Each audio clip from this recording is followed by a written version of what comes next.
It. Yeah. Pre-show. Woo-hoo. Yeah. So, you get anything cool this Well, week? I don't know yet. So Oh, don't want anybody to see no address. See, he came in today. yeah. Don't want to dox yourself. That would suck. Yeah, exactly. The criminal element's alive and strong in the world. Mm-hmm. Speaking of which, if on Sunday you feel the presence of the dark side of the Force, it's because my ex is flying into your state for a week. Is that what it is? Mm-hmm. What part of the state is she gonna be in? I don't know. Confusion, probably. Is your daughter going with her? No. She's staying at the house. She's staying behind, supposedly. Gonna spend a little time with me, but I have to hang out with one of her friends and her oldest sister, who I'm, you know. Be nice. All right, you ready? Let's see what this is. Let me get rid of some of these prices on here. I didn't pay. This guy always throws in some free stuff, like thank you for buying from us. Mm-hmm. So, Saga of Crystar, the Crystal Warrior. That's a free one.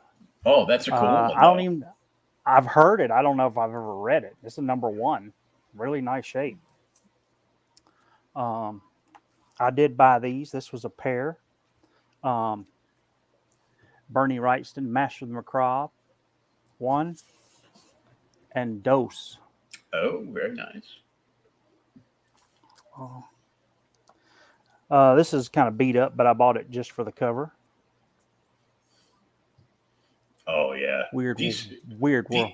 DC had the best horror stuff. Oh yeah, I mean, and then some of it's really cool. That's like off the wall horror stuff. You're like, wow. Mm-hmm. This was really nice. Oh yeah, that's a good one. Jim Lee Archangel. Mm-hmm. All right, now this is probably going to blow your mind, but it was there. Nobody was wanting to buy it on the auction, so I was like, it can't stay there forever. Flyman. Archie Comics, baby. Oh, was it? Yeah, or it's Mighty Comics Group, but it's Archie. 12 center. Yep.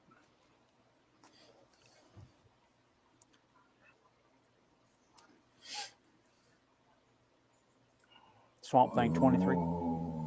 Nice. So I'll leave is that Dan Garrett, the original Blue Beetle? No, it's not Blue Beetle. This is some guy, Saber or some crap like that. No, Saber, don't kill him. Can't you see the Swamp Thing is becoming human? I'll leave the price on these so you can see them. Damn, they're pretty nice shape too. All 6 for 20. Oh man. So we get Shadow #1. Dose.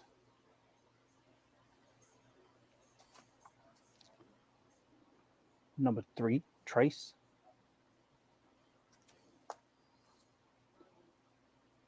#4. And all these are the Kaluta issues too. 5. And last but not least, 6. Oh, cool. I think Kaluta did the first 5 of the Shadow. Oh crap, I must have bought this one twice. Okay, well.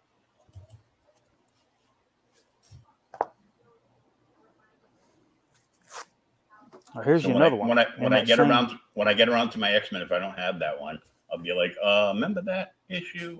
The number? I bought 2. Oh yeah. What number is that? This one is 289.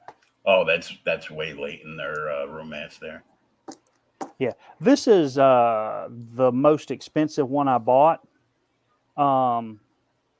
And it's not in the greatest shape, but when you see what it is, you'll be like, okay, I understand why. But you ready? Mhm. Giant Superman Giant annual. size, number that 5. Number 5? Okay, now Number tell 5. everybody why you bought this one. Why? Because it's giant size Superman annual number 5. Oh, I thought I it don't was. have it. I thought it was No, super special key or something. Do no. I Jimmy see Olsen's. a Legion appearance in there? Let me see. Jimmy Olsen's Krypton Adventure, Invaders of Krypton, Futuro Hero. Then you've got, I guess this is a Superboy back on. I love how in the Silver Age they just skip the whole. Oh well, he really didn't go to Earth as a baby. He actually was spent a couple years on Krypton. See, that's here. So he's there on Krypton with Jor-El and Laura. Laura, Laura, yeah. yeah, Laura. And there's Crypto and everything else. He's all having a good time on Krypton. Lo and behold, they send him, I guess, when he's like 3 in this continuity to Earth. Not, they just skipped the whole Golden Age as a baby. Never freaking Hey, there. Good Stuff Comics Gator. What's up, brother? Jor-El's robot. There's the Super Monkey and Jalaxar, the villain. But yeah, this is, like I said, I bought it. Said it was complete. I think it's got a detached centerfold or something, but it's probably from early 60s, late 50s. It is 1962. Oh, nice. So that was it. It's 1962. before me. So I got some awesome stuff in this past week or so. I got some Sweet. Some stuff that I backed. I don't have it over here tonight. I brought something else over to show off, but I'll bring them over because I gotta read them first, and then I'll bring them over to show them off. I got in a really fun. It's almost like an ash can size. It's like a Prelude, like full size comic ash can, and it's called Spells and Superheroes. So it's like D&D mixed with superheroes, and they're kind of like superheroes from the old Tick cartoon, like the Foxman, which is a parody of Wolverine and stuff like that. Yeah. And it was a low dough backing. It wasn't like very expensive at all, and there's a patch in there by local artist to me and good friend, the artist behind Kaijus and Cowboys, Frankie B. Washington, who's done a bunch of monsters. He loves kaijus and big robots, so he's at home doing that series for I think what was it? Source Point Press picked him up. Him and his writer hired them to do it, and they'll publish it for him for an entire year. So they're working on that. But he did a patch for that, and I also got in one that I was waiting for 656 Comics down in Mexico. They did it's a black and white book. It's horror called The Cryptidnals. So it's got like all like Mothman and not Wolfman, but Dogman, like all these like off the wall Universal monster heroes. No, they're not Universal monsters. They're I can't remember what they call them now. Kind of like horror legends, or I can't remember. I'll have to go back and see what they say about them again. But I got my package in from them, which was the book with the original cover on it, because I like that cover the best. And then there were like 3 or 4 other books that came with it. A legend thing. There's a QR code to scan for like a soundtrack to go with the book. Yeah. so you can listen to it digitally while you read the book. And then there were two other Yeah, like full-size comic book ones. One that has designs for like the characters through the book, yeah. from point A to finished work. And the other one was like a supplemental book, and one that tells about like the lore behind these creatures in the book. So there was a whole bunch of stuff. It was pretty cool. Yeah, you really like the Kickstarter stuff. Yeah, because if you go to a local comic, I know you buy everything through comic book Yeah, because they discount don't club have there. I don't have a local guy. So you pay for everything 3 months in advance. This is basically your previews account, but through somebody else. Yeah. So you pay the same price for everything that a shop does, except you get it shipped to your house. Yeah. But you pay for everything up front. But if you went into an actual shop and you saw like a graphic novel that was like 60 to 100 pages that you're like, this looks really cool, I want to check it out, you're going to buy it off the shelf. It's 60 to 100 pages. You're going to pay $25 for it. Yeah. Which is the average price of a book on an Indiegogo or a Kickstarter is that, because you're investing in the fact that the book can be made if they make enough. But now on to my big question of the week. Have you actually watched any of Moon Knight yet? No, my wife has been watching it. Now she's asking me all kind of questions, and I'm like, no, I have not had a chance to watch it because I have been so busy. You could just let a pallet truck fall on you at work and take so you can take the next few years off and just be like, well, I had take a couple days off. I had this truck pallet fall on me, so I will be home recuperating, watching Moon Knight, because this dude I know I guess from with Boston you bringing it up and with her talking out about it must be pretty good. I mean, my girlfriend's watching it with me, and she's like, Is she? I go, you want to watch the new episode of Moon Knight? And she's like, I guess. And I'm like, really? You mean I could have watched this yesterday and not waited? But let me embiggen myself. I got her to go over to the bookcase because I can't squeeze through there with a wheelchair to get to it. And I had her pull this out of my bookshelf. Oh, sweet. That Essential Moon Knight. Yep. You know why? Have you seen the prices Why? Idiots are paying for these books now? No, I have not. Oh. It's gone through. Crazy. MCU has put something together for Moon Knight. Now let's get the speculator market all hyped up, and everybody's going to go and buy all their books. But it's graded 9.6. It's worth an extra $1,000. Yeah, I bought the Essential ones before. Was that the Essential or maybe the Epic ones I bought. Yeah, the black and white ones. I bought the color ones. Yeah. Yeah. You know what? I'm fine with these black and white ones. Don't care if I tear a page by accident or nothing. They've got the newsprint page in those. Yeah. So they smell really childhoody to me. Childhoody. This was $16.99. Yeah, I bought it brand new off the shelf.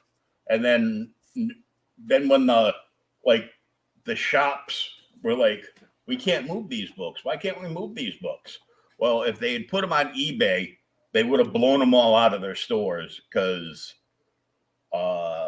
if they were willing to ship international, because there's a ton of people in the UK, like especially artists, want to look at the original black and white art. They want to look at the black and white artwork so they can learn from some of the greats. And of course, as you know, Doug Mensch, Bill Sienkiewicz, and friends, as it's listed on the front cover, did a lot of these. And there were other ones that I never bought. There's a Werewolf by Night Essential, Ghost Rider, Luke Cage, Power Man, and an Iron Fist one. But I got this one, and I got I think like 2 or 3 of the Marvel Essentials, but I got a ton of the DC Essentials.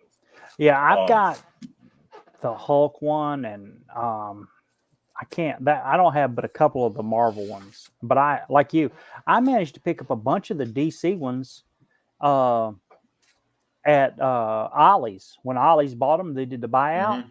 They had them for like $4 and $5 a piece. I bought Yep. every one of them I could find, like the Aquaman, the Elongated Man, I've all got that. I've got I've got an elongated man. I think I've got a plastic man. I've got Metamorpho. Um, I've got the original complete run of Batman and the Outsiders in one. They did it Uh, all in one because it wasn't five, like 30 issues or something, wasn't it? yeah, there's 500 pages right there. Yeah. Um, I've got a few of the Batmans. I got a few of the detectives, Justice Leagues, Green Lantern. I've got volume 1 and 3 of Aquaman. So I like missed 2. What it was is I think I bought.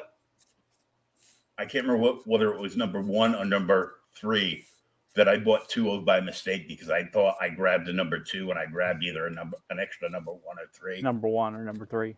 Yeah, so I'm like, I need these others. Why? I go because these books are out of reach. Now I do have a small handful of some really early Aquamans from volume Really? 1. Yeah. Yeah. My friend that owns my too, local my friend that owns the local comic shop that I've been going to since I was a kid. He actually just sold his Aquaman number 1 like 2 years ago Mm-hmm. online. It was complete, but it had a detached cover. So it was the book complete, but there was no cover. Yeah, I got you. But it's still it's like, well, It's an Aquaman number 1. it's still an Aquaman number 1. So I don't care. So we're there. But yeah, we watched episode 3 of Moon Knight today. Did you? Ooh. That good, huh? Yeah. I need to sit down and watch it because, like I said, my wife's asking me all these questions, and I'm like, I'm not sure what they're doing in the movie. But and I've read a handful of the Moon Knight stuff, so I got to sit down. So I had her dig this out so I can sit down and try to read like an issue a day because it's got all the. Let me see. Moon Knight 1 through 10. Yeah. His original series. His earliest appearances from Werewolf by Night, Marvel Spotlight, Spectacular Spider-Man, The Incredible Hulk magazine. Yes, I've got some of those when they and more. them. So they're in here. So I'm like, I wanna read that. So sweet. So all right. So before you go, yeah. Just remember this is what brought all this on. Ta-da! See, it's got a little crowbar. Now, is that the regular one or is that the deceased one? That's the regular one, as far as I know. I mean, he don't have any like skulls or anything. Okay. That's just the glare. When you put it up to it, I saw like a glare that could have just been like the face like ripped off with the zombie. No, that was just this is a regular one. I did see that McFarlane is now releasing his versions of Blackest Night zombie DC heroes. Yes, and people are going crazy for them. It's starting out with Batman, and then Superman, and I'm looking at it, close up pic and everything, and I'm looking at him, and I'm like, he's not that great. The deceased ones aren't that great either. They have just like these little like nick lines all over the place that he painted red. I'm like, this is kind of weak. The best looking one I've seen so far is the Batgirl.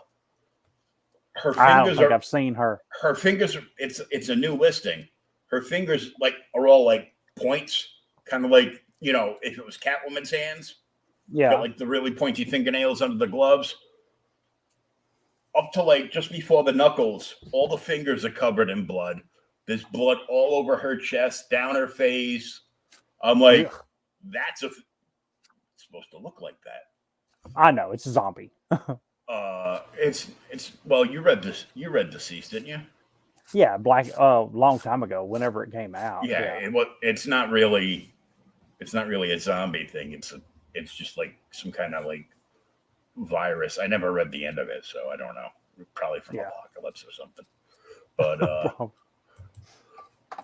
isn't everything? It's because he's the only villain they got. Yeah. So let's start the real show.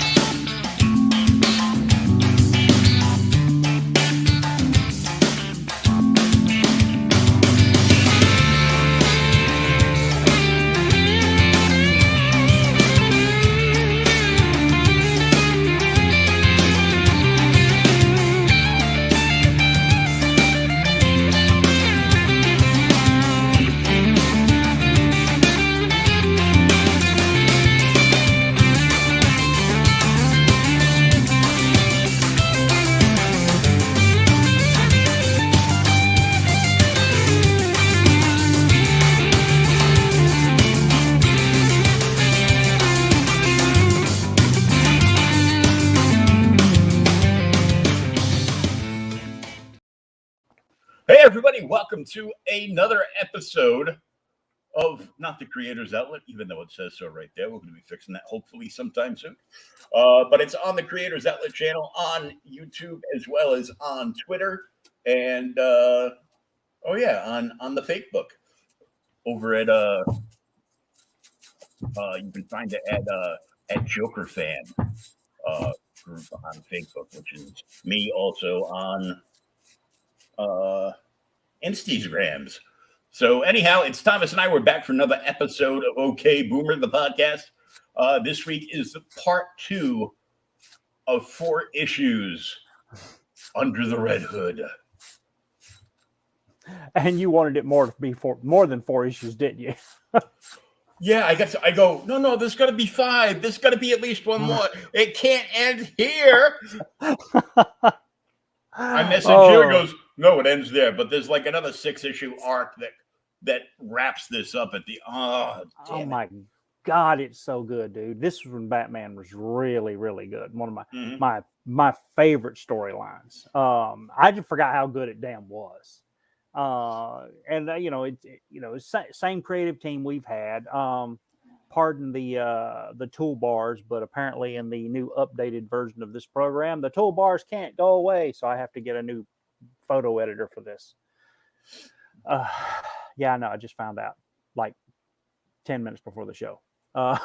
Same. It's Winnick, Mackey, and Nugent, same creative team as last issue, and like I said, this is Under the Red Hood. Issue 3, Amazo Attacks. Dude, that's the whole thing with comics people get now. Everybody's, I want a whole story. No, I want 30 issues or 30 pages, whatever, 22 pages of real story that leaves a damn cliffhanger that makes me can't wait for the damn next issue to come. And that's what happened last issue. Because, I mean, dude, when they show up and Amazo's there and he's like, I'm supposed to kill the Justice League. I guess I'll have to settle for you two.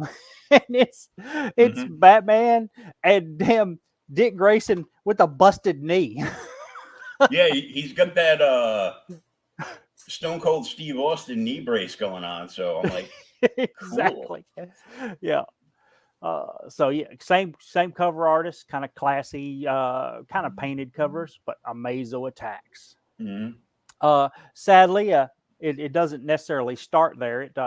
The issue starts back at the office with Black Mask. The thing that's so funny is he's there, and now he's talking to Mr. Freeze, and he's asking him, hey, I need you to do some stuff, and of course, Freeze is like giving him all kind of grief. He's like, I don't want to work with you, or I don't work for you. I work with you. I'm your partner. And, Black Mask's like, I never said you did. Maybe I misunderstood. I consider it a friend of partnership. And this guy starts giving Mr. Freeze hell, who he just turns him to damn icicles right there in front of Black Mask and his partner. He little turns them Asian into guy. ice cubes, as we'll see on the next page. Yeah. The Asian guy who's the accountant's like, what the hell? I told you the last issue. He's a loose cannon. Yeah, here's where he turns into ice. He falls. I actually laughed reading this issue. Yeah, he says, I get it. You're unpredictable. We can work with that. Apparently, Black Mask's henchman there lost face. He lost face. Yeah, he lost face. Damn it.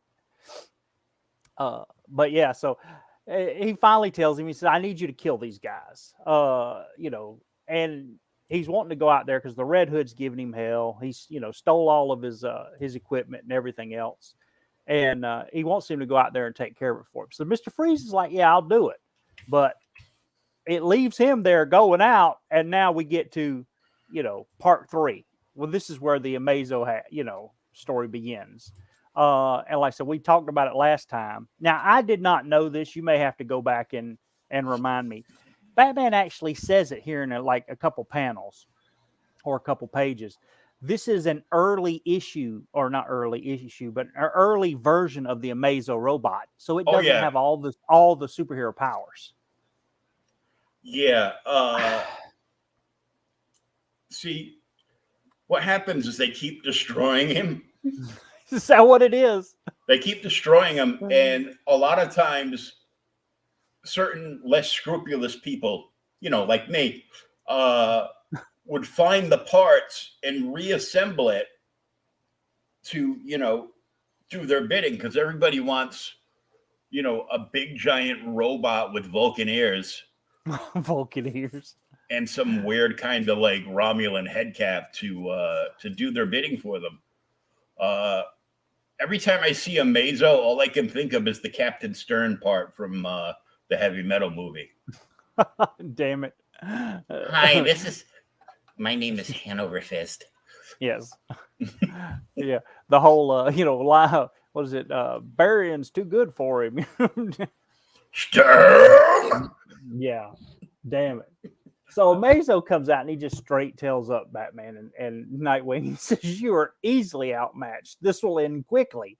And I love how you kind of get a little Dick's monologue as the issue progresses here and the fight starts.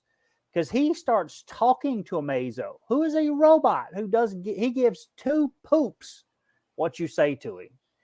And he actually says, Batman never stopped him from talking to people, and he does it because he thinks it allows him to distract the opponent while Batman plans other stuff. And of course, he not with he a just robot. takes off. Yeah, not with a robot, but I mean, But I guess you have to remember. We learned further in this that Professor Ivo designed him to mimic human movements, and so everything he does is human driven as far as movements and actions and responses. Yeah. So it's as close to human as he could get. Mm-hmm. Yeah. But yeah, for a killer robot, yeah. For a giant killer robot. Batman, hits him with some grenades, manages to jump over him. And I love Amazo's like, you'll have to do better than that. And Batman says, I did. And he stabs him in the damn back of the leg with an explosive batarang, which blows off most of his leg. It takes out the warehouse. Yes. It takes out a big portion of the warehouse. They're hauling ass. And now it's got the damn Terminator vibe going on half of its leg. You can see all the bones. Mm-hmm. They head out. And, this is where he says it's an older model. It's also stripped down. No golden lasso or Green Lantern ring. We got lucky. He's like, that's how I feel. I mean, you can, the lasso, okay, so what? But what has more willpower than a robot? Yeah. No. As we know from Green Lantern history, the original Green Lanterns were the Manhunters. Yes. They too had rings and batteries. And it's like you program it to have, you know, the greatest will of anything out there. So it has like, you know, unbreakable structures with the ring. So, and that's the whole thing. I mean, because you know it's just designed to focus to use that. But yeah, I love how Nightwing's just joking because Batman, he's just taking it in stride. Says, how do you avoid the inevitable? And of course, Nightwing's falling behind here because he's got the Stone Cold brace on, and Amazo catches him while Batman just swings off. Who lets him? This is where we were talking about earlier. It says Professor Ivo created Amazo with the human model in mind. His functionality mimics that of a human being. His weaknesses are located at the exact same points. So while Amazo's flying on, he's got Nightwing. Batman's now, got Batarang in tow. Nightwing jabs him in the damn head with a pair of pointed like batarangs or something, and breaks the damn the stabilizers in his ears. So the robot crashes. But didn't get deep enough to get the memory core or something. To the brain, or yeah. So he crashes, and the damn robot is just so mad. He starts tearing up the damn building now. He's ripping off the fire escape and everything else. Yeah, the look of shock and awe on Nightwing's face when he realizes the whole fire escape's going out from underneath him. It's oh shit. Yep, I'm about to fall, and I'm going to be back down there with that damn thing. Yeah, this is where he starts talking. Yeah, now we see the other powers, because the robots, glance and blow old Batman there. Now he's using Superman's heat vision. Yeah, this is where Nightwing's like, he never told me to be quiet. He says it's almost like he didn't mind. And, of course, Nightwing's just giving the robot hell. And, of course, you see the robot is close to human. So he's like, I'm not a creature of ego. And he really is. And there's a moment when his heat vision stops and Batman slaps some putty on his damn eyes. And he's like, you're not going to obstruct my vision with, the blast will impede it. So the robot, not thinking, just blasts through it. And it's C4. It's plastic. Yeah, it's plastic. Yeah. And so now he has no eyes. So the robot can't see. Here, Batman and Nightwing are like, hey, so we finally slowed him down. We've evened the odds. The robot can't see. One of its legs is almost blown off, and the stabilizers in its ears are fragged. And Nightwing's like, later on he talks about, I finally understand when Batman says, be quiet, there's time for action. He quits talking. So the robot doesn't know who's who. And the two of them just keep, junking out of its way, hitting it as they can until the damn Batmobile shows up. And it comes flying up. Some of the Batmobile. And apparently this version of the Batmobile has inner surface rockets, and he fires in the back. In the back, it just raises up and right there. Targets Amazo with it through his utility belt, and next page, we'll see. Boom! Right in the water. Whoosh, do like blows him up. Blows him up. He says, "You think that took him out?" He says, probably. If not, he'd be swimming at us with Aquaman's abilities at 80 knots. Like, really? Yeah. And of course, Nightwing's like, we're going to search every inch of the Gotham Harbor just to make sure. Yep. He said, any clues sent a giant killer android to us? He says, not yet, but the night's still young. This is the part that got me. So while we leave Batman and Nightwing now looking for the damn remnants of Amazo in Gotham Harbor, Black Mask gets a phone call. And he's like, yes, I was going to activate the robot, but I wasn't going to activate him earlier. I didn't want some, asshole, to blow him up in the harbor, Batman and Robin to do it. And here comes the damn, accountant. He's like, hey, I got a phone call. You need to take it. It's that bad penny I've been telling you about, the Red Hood. And so he says, he's on the phone. He's got something that belongs to you. He's like, and this is, we know who it is now, but he's being a complete smartass, which if you read the old books, that's the way he was written. That's why people didn't like him, because he was so different than the previous person that was in that role. Says, yeah, hello, do you prefer me to call you Black Mask or Mr. Mask, Blackie? What is it? He says, I'm going to kill you. He says, that's a horrible way to begin a relationship. He says, I've got anger issues. He finally goes on to tell him, he says, yeah, I've heard, I got something, I took something from you. He says, I think it's the top shelf item.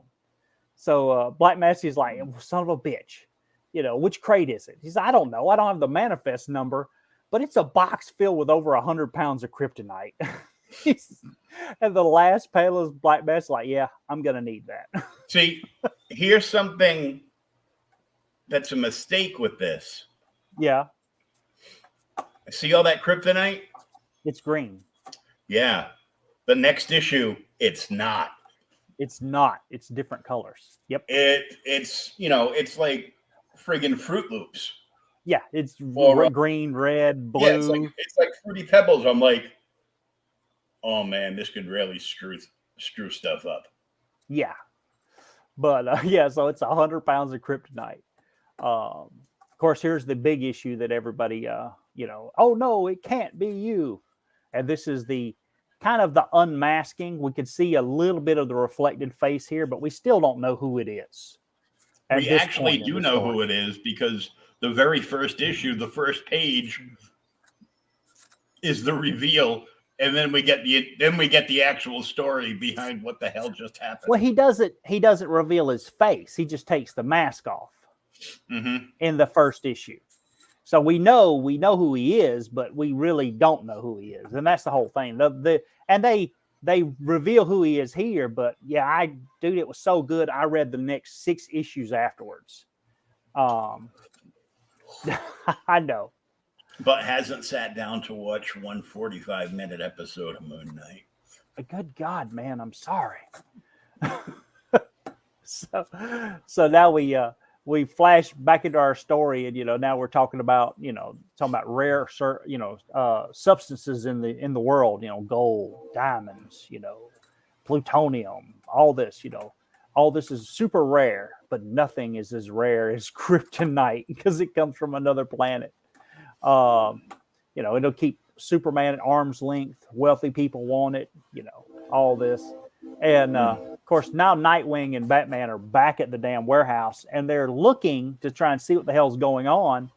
And Batman picks up residual kryptonite radiation. And wait. Do you mean he's actually detecting stuff? Yeah, damn, dude, that it did happen. I'm telling you, I didn't. Batman used to do detective work, opposed to this garbage they're pumping out nowadays. Just beating the hell out of people. Yes, he used to be super smart and never getting hit. It's like, I know. Wait, so is Kal-El actually dressing up as Batman and going out at night, and Bruce actually died again? No. Nobody knows. Nobody knows. but anyhow. So yeah, he picks up this kryptonite radiation. It's residual. He's like, I don't know how much it is, but it's a lot to leave residual radiation. So well over 100 pounds. And now we go back. This is your fruit. This is the Fruity Pebbles part. So it's all green in the first book. And now it's green, gold, red, blue. Dude, we can't even sit here. How many colors of it's every color they've used since the 60s. Yeah. So it's just amazing. So Red Hood's still on the phone with Black Mask. He's like, yeah. So there's no way I could just get you to give it back to me. He says, nah, your definition of persuasion is what? He says, I don't kill you. 2, I don't kill you. 3, you can have a job. And the accountant's like, he's thinking, you've already got Freeze as a damn loose cannon. You've got to be killing me. We can't work with this guy. He says, I don't want to work with you. What do you want? A lot of money. How much? $50 million. So the accountant blows his lid. He says, we don't have liquid $50 million around. And, this guy's, crazy. But this is one of the funny parts here. So Black Mask says, 50? What are you trying to budget a movie? Yeah, he says, yeah. No, this guy's not crazy. He says the insane ones would make a damn suit out of it and march into Metropolis and play King of the Mountain. So he knows what he's doing. As soon as I read that line, I'm like, oh, man, that would be fun. It'd be terrible, yeah. For about 30 seconds. Yeah. So Black Mask gets back on the thing. He's like, hey, so I don't have that much cash. We can do a transfer. It'll send up too many red flags. He says, I'm sure I can get buyers at my price, to meet my price. Hey, Black Mask, yeah, I'm sure. There are hippos who can paint houses, but I haven't seen one. So the Red Hood just sits there and looks at it for a minute. He says, deal. I'll call you an hour with the location. He says, and he hangs up on him. And now the accountant's like, you aren't seriously considering paying for this. And Black Mask just gets mad. He says, will you please shut the hell up? I swear to God, it's like trying to run a criminal organization with my mother. I did. It was so funny. Damn it. So, of course, Black Mask and them are screaming. And here comes, Mr. Freeze, like, hey, you called me? He says, yeah, I need you to do an errand. He says, okay, I don't run errands. He says, I know, I'm being sarcastic. I really like you to go kill a guy, and get my kryptonite. Can you swing that? And the Freeze is like, yeah, I can swing that. Just great. What a day. I woke up in such a good mood. They head off. And now here, story flashes back to Batman. And what's cool here is we talked about it last time. Did you look it up? Because I can't remember. Where the hell is Oracle at this point? Or did you remember? Dead. Presumed dead? Yeah, because now they're talking about, hacking signals and everything else. And so never mind.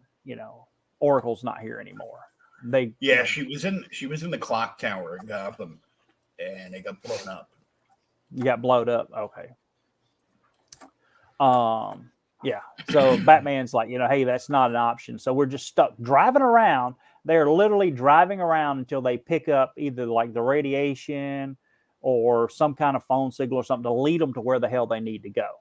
And finally they pick up the radiation and they start heading to a warehouse, which is where the Red Hood is. And of course, he's already told Mr. Freeze, because he told Black Mask, where the hell to bring his money. And he shows up with a bunch of hired goons. He says, I didn't expect to see you here. This could make things interesting. And Freeze is just like, hey, I brought the money. Here it is. We'll do a wire transfer later. And the Red Hood just tells him, he says, it's not really, that's not, $4 million or whatever.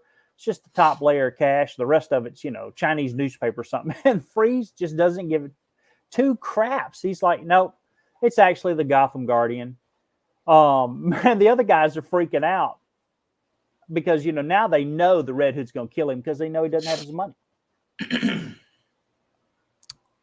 And they do. So now they all get into a giant, kind of like a gunfight here. Mm-hmm. And this goes on for a few pages, but we find out Red Hood's actually, he kind of planned on a double cross. So he's got some damn alien marine firepower weapons here as they're clicking off, killing all of Freeze's men. Of course, it doesn't do much to really hurt Freeze. Even, he pops a little explosive onto the damn helmet here and it blows up. Doesn't do anything either. So this is definitely an upgrade because if you remember, it looks like it almost cracks it in that second panel up top. Maybe, yeah, it put some scratches on it or something. I would say if you remember the old episode of, you remember the Batman cartoon where Batman has a cold and he fights Mr. Freeze? Mm-hmm. And Alfred gives him the chicken noodle soup and he pours it on the helmet and it cracks it. Thanks, Alfred. Yeah, thanks for the chicken noodle soup. It would have worked better if you drank it, but, to each their own. It saved his life. So he says, yeah. Batman finally shows up.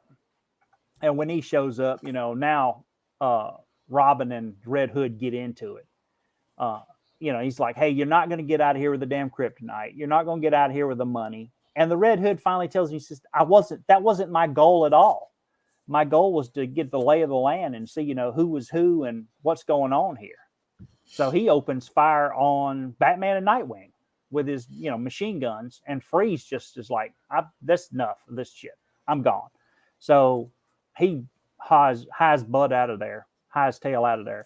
Yeah, he just points his gun at the ground and creates like this it's big like an giant Iceman thing. Yeah, it was an Iceman thing. Yeah. Yeah, and he flies out of there.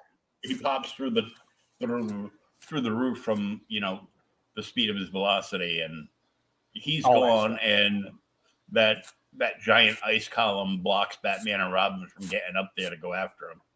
Yeah, but now they head off after they go after the Red Hood, but he's like, hey, he's gone also. He says, well, it won't take long to find him. He's got a lot of business going on. He's doing a lot of stuff. And so while Nightwing and Batman are talking, it flashes to the old Gotham amusement park, which they have never rebuilt or fixed or tore this damn thing down. It's been there for 50 years or whatever. And you see a figure walking, and then we can kind of tell it's the Red Hood. And he goes into the fun house. And then, we see a character with kind of green hair. He says, who's there? He says, tell me who you are or I'll kill you. So you think I'm kidding? And we see it's the Joker. And then, of course, here's the Red Hood. And he's got the crowbar. It's like, no, I'd never think that. And he just starts wailing on him. Never says anything. Just beats the living hell out of him over like 3 pages.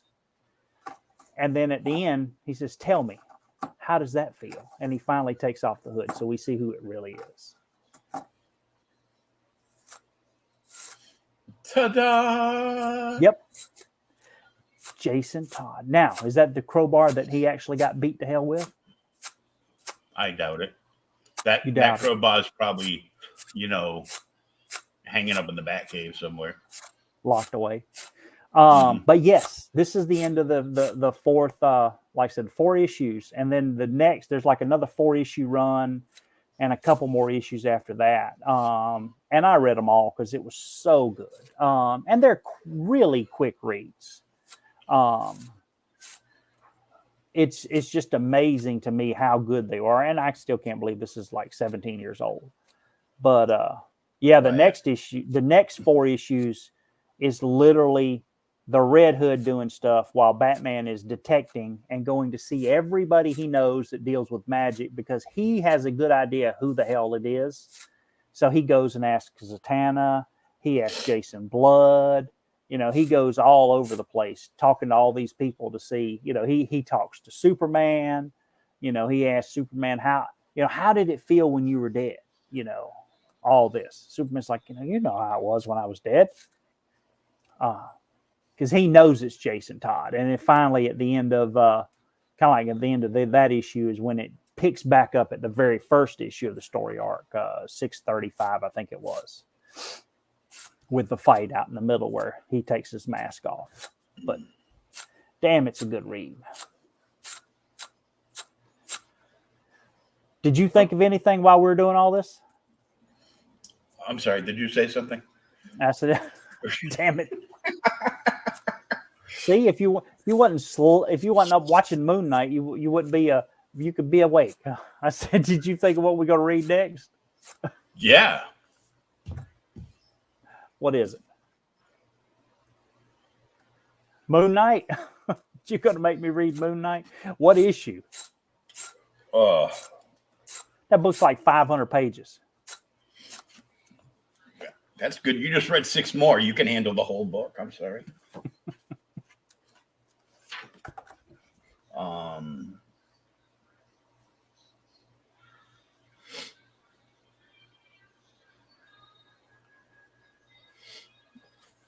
Well, how about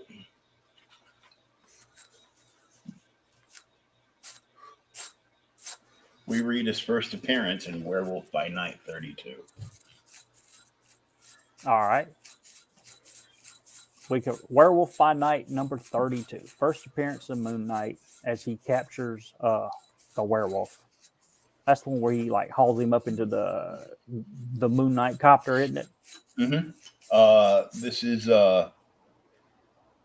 written by Doug Moench. Yep. Moench. Art by Don Perlin. Yeah, Perlin was the artist. Who actually did some stuff on a Kickstarter, which was my last interview that I did like last week. Really? It's this kid's first book. He's got Mike Barron on it. He's got Bob Layton on it. He's got Don Perlin on it. And the list just goes on. He's got, he's got the colorist from Cyberfrog, from Ethan Van Sciver on and it. It's his first book? It's his first book. Yeah. This was also lettered by Ray Holloway. Phil Rach was the colorist, and the awesome dude, R.I.P. Len Wein, was the editor. Yeah. That's cool to do. He was an editor at both Marvel and DC for a while. I met him and didn't even know it was him. Really? Yeah, I like shook his hand because they had like five or six guys, and there were like all these tables, and they were all empty, and they were all congregating kind of like in the middle, all these creators talking to each other. It was like, the only one that I recognized right off the spot, I go, oh, Bob Almond, the inker for Black Panther. And he does a fundraiser for like inkers and stuff, called the Inkwell Awards.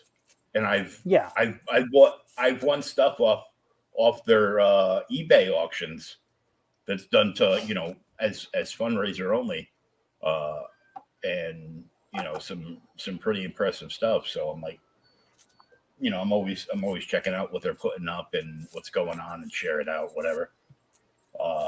But Len was there, and I didn't even know it. I'm just shaking everybody's hand. Oh, great to see all you guys. I love all this stuff. Did he announce himself? Did he say, I'm Len Wein, or he just shook your hand? I shook my hand because they were in a big conversation. I go, I don't want to interrupt. I just wanted to say hi. Love all of your work. They're like, yeah, thanks. Okay, see you. And they went back.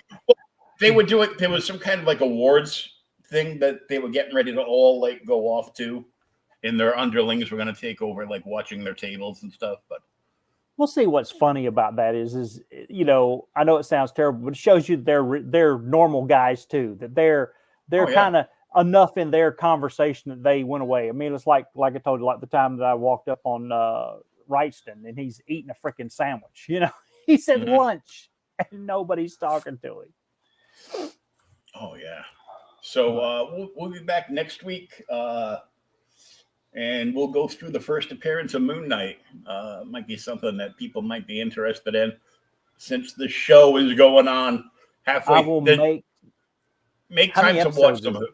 It's only 6 episodes long, and there's three live right now. So I need to get to work, huh? Damn it. I mean, so you can sit in bed and watch it with the wife, so you can be annoyed by all the questions that the My Little Pony factory is going to be asking you through this entire thing. So, yeah. Will do, man. I'll get a watch for next week. So, yeah, it's really good. I'm looking forward to next week's episode. What day do they drop? Wednesdays. New comic book day. New comic book day, of course. There you go. And it's like, well, I get my comics once a month, but this could count as my trip to the comic shop that I don't have anywhere near me, and I can just sit down and watch an episode of Moon Knight. Damn. So we will see everybody next week, and thanks for popping in. Thanks for good stuff, Comic Skater, for popping in, saying how do you do and tickling the algorithm for us. And we'll catch everybody next week. And man, read a comic, would you? Jeez, not everything's the MCU.